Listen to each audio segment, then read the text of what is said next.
مولانا حامد ملک خان صاحب، جناب اظہر صاحب امیر جماعت اسلامی تلنگانہ آندھرا پردیش، جناب شفیق عالم صاحب، جناب شکیل صاحب، ملک متسم صاحب، حضرت مولانا جعفر پاشا صاحب اور شہنشین تشریف فرما معززین و حاضرین اکرام،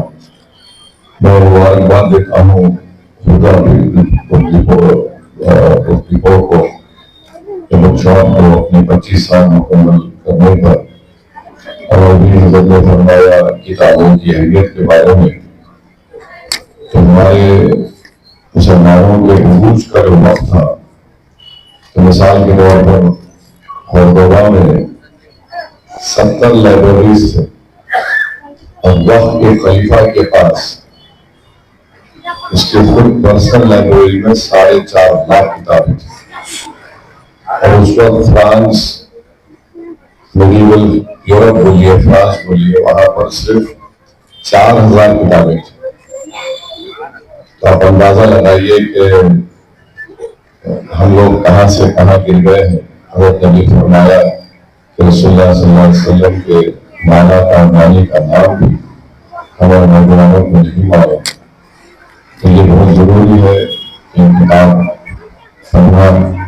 علم میں اضافہ کرنے کے لیے، اپنے حافظے کو مضبوط کرنے کے لیے، اپنی سوچ اور فکر میں تبدیلی لانے کے لیے۔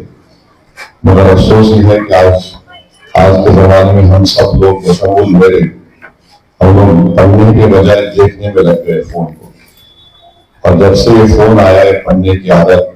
بچوں میں ختم ہو گئی، ماں باپ میں ختم ہو گئی۔ اب یہ بڑی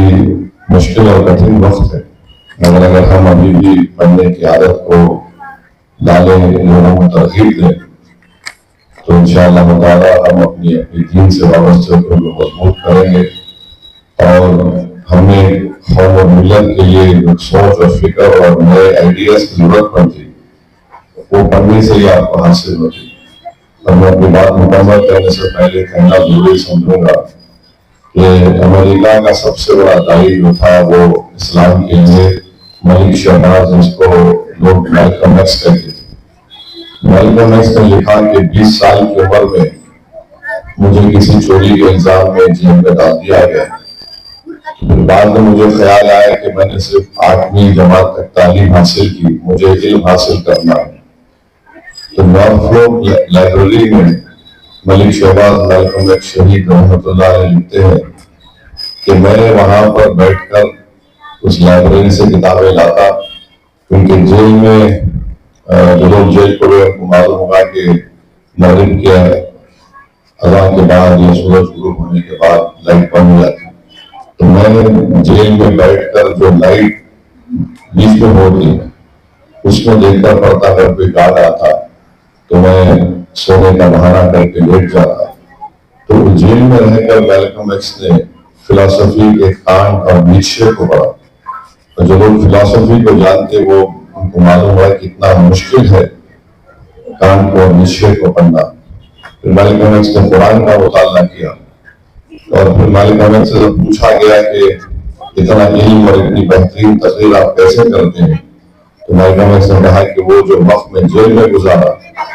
اس سے میں نے کتابوں کو اپنا دوست بنا لیا۔ اور امریکہ کے تھامس جیفرسن نے کہا کہ میں کتابوں کے بغیر زندہ نہیں رہ سکتا۔ تو ہم کو آپ کو کوشش کرنا ہے کہ ہم اپنے آپ میں تبدیلی لائیں، کتابوں کو پڑھیں، اور خاص طور سے دینی کتابوں کو، اور علم میں اضافہ فرمائیں، اور اللہ ہم سب کو توفیق دے۔ مبارکباد دیتا ہوں خدا لوگوں کو اور ان کے ذمہ داروں کو ایک لمبا سفر آپ کی تکمیل کی۔ اللہ سے گزارش ہے کہ اللہ سبحانہ و تعالیٰ آپ کو کامیابی دے۔ وآخر دعوانا الحمدللہ رب العالمین۔